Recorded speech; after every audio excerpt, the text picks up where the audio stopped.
د بلخ ولایت د فوټسال الف لیگ سیالۍ د دغه ولایت د فوټبال فدراسیون لخوا د مزار شریف ښار په یو لوبغالي کې پیل شوې. یا د سیالۍ د هیواد د بدني روزنې عمومي رئیس، د بدني روزنې تخنیکي او مسلکي مرستیال او د افغانستان د فوټبال فدراسیون تخنیکي مرستیال تر څارنې لاندې د بلخ ولایت د څلېرویشتو لوبډلو ترمنځ په لاره اچول شوي دي.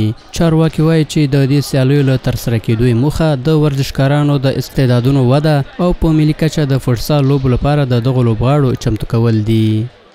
د تربیت بدني عمومي ریاست کوشش کوي چې د خپل ورزشکارانو د پاره هر هغه څه سهولتونه او امکانات چې د ورزش په برخه کې د ځوانانو په کار کیږي هغه دوی ته مهیا کړي او برابر کړي.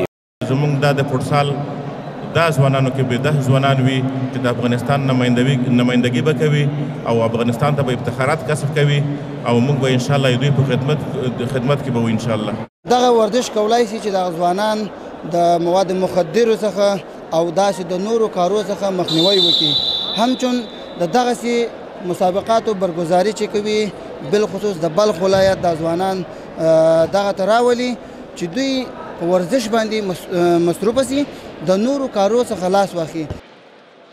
په همدې حال کې یو شمېر ورزشکارانو د دوی د ودې او ملاتړ په موخه د هیواد د بدني روزنې او سپورت ریاست او په بلخ کې د ځای اړوندې ادارې له فعالیتونو ستاینه وکړه.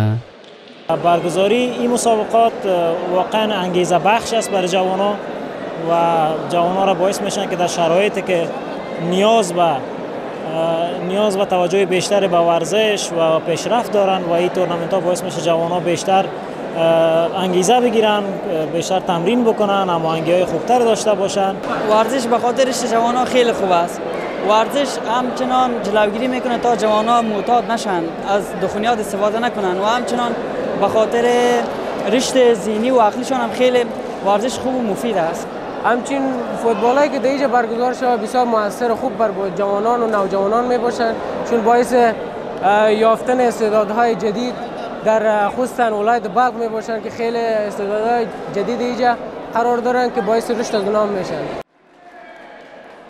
د یادونې وړ ده چې دغه سیالۍ به په بلخ ولایت کې نږدې 2 میاشتې دوام وکړي چې په پای کې د فدراسیون له لوري د غوره لوبغاړو لپاره ډالۍ هم په پام کې نیول شوي دي.